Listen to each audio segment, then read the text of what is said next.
अब आजकल जो बात आ रही है कि बच्चे और लड़कियां जो हैं एक ही गोत्र में शादी कर रही हैं, एक ही गांव में शादी कर रही हैं, तो ये कानून हमारा ये कहता है कि 18 साल का बालिग लड़की 18 साल की लड़की 21 साल का लड़का किसी से भी शादी कर सकता है।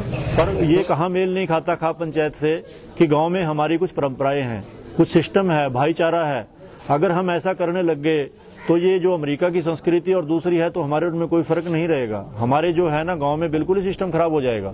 अब एक ही गोत्र है तो इसका मतलब है कि हमारा बुजुर्ग उसी गोत्र का था, हम उसी की औलाद हैं। कोई कहीं बस गया, कोई कहीं बस गया, कारोबार के हिसाब से, अपने उसके हिसाब से, पर वो कहीं भी बैठा है वो हमारा भाई है, जिस गोत्र का भी वो है।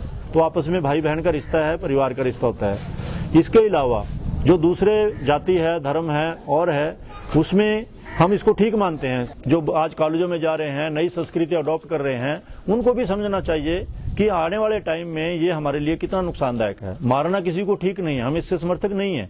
परंतु क्या होता है कि लोग ये सोचते हैं अगर आज इनको छूट दे दी गई, आज इनकी हाँ भर ली गई, कल को सारे बच्चे ये काम करेंगे। पंचायत जो लेती है सही लेती है। जो सरपंच साहब ने कहा ठीक है जी। खाप पंचायत तो खैर ठीक है जी। मान ले जो भी फैसले लिए, जहाँ मौजूद आदमी चुनकर जो भी फैसला ले वो खैर ठीक है। कोई भी झगड़ा हो जाए तो गांव में मिल बैठ करके जो है ना उसका समाधान हो सके। कोर्ट में क्या होता है, वहाँ जाते हैं, झूठी गवाहियाँ होती हैं और कोर्ट में गवाहियों के आधार पे फैसले दे देते हैं। उसको एक हम अच्छा फैसला नहीं मानते और इस खाप पंचायत के फैसले को हम अच्छा मानते हैं। यहाँ हर गरीब अमीर सबके लिए इंसाफ बराबर है, इंसाफ मिलता है। कानून बदलना चाहिए।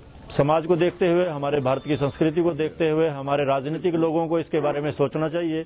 हमने तो पता ही नहीं क्या होता है। फिर भी आप इस चीज के लिए इतना बड़ा करो, आपको तो पता ही नहीं गोत्र क्या होता है। अपने गोत्र में तो बच्चा का सभी शादी कराएं जी, एक गोत्र में थोड़ी कर लेंगे। इससे माँ बाप की इज्जत का भी मान लो नाम बदनाम होता है और अपना भी इंसल्ट होती है। ठीक है जी, तो इसलिए ये बात ठीक नहीं है जी। तो पर इसके उस पे लोगों लड़का लड़की को मार भी देते हैं, वो ठीक है ना जी, वो नहीं करना चाहिए। नहीं जी। तो इसका क्या हल निकालते हो आप, क्या सोचते हो क्या होना चाहिए? गोह से बाहर काट दे जी, बाहर निकाल दो।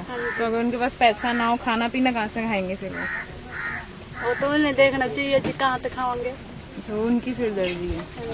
अगर आपके घर में से कोई ऐसा कोई कर लेता है तो आप क्या करोगे? आपकी बहन कर लेती है, आपका भाई करता है ऐसा कुछ? हमारे घर के तो जाते खत्म ही कर देंगे जी, तो बाहर काट देंगे। आप वही तो कह रहे हैं ना, आप ही खुद कह रहे हो कि नहीं करना चाहिए, मारना नहीं चाहिए, पर जब अपनी बात आती तो कहते हैं हम खत्म कर देंगे। फिर ऐसा क्यों?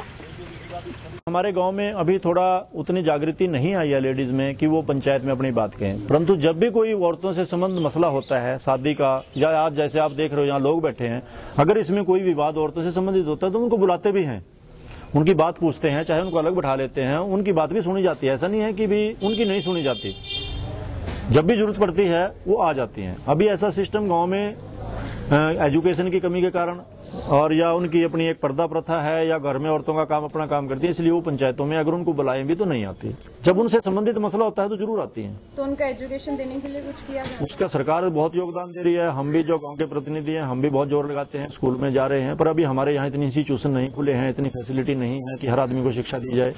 सरकार आज 60 साल हो गए, हर आदमी को रोटी नहीं दे पाई, हर आदमी को एजुकेशन नहीं दे पाई। हम तो ये कहते हैं सरकार की जिम्मेवारी है। Indian constitution is a democratic constitution. Here people have a right to choose their partner. But such systems like Khap Panchayat are totally undemocratic. Women are not allowed to sit in these panchayat. Killing someone for the sake of honor is totally wrong.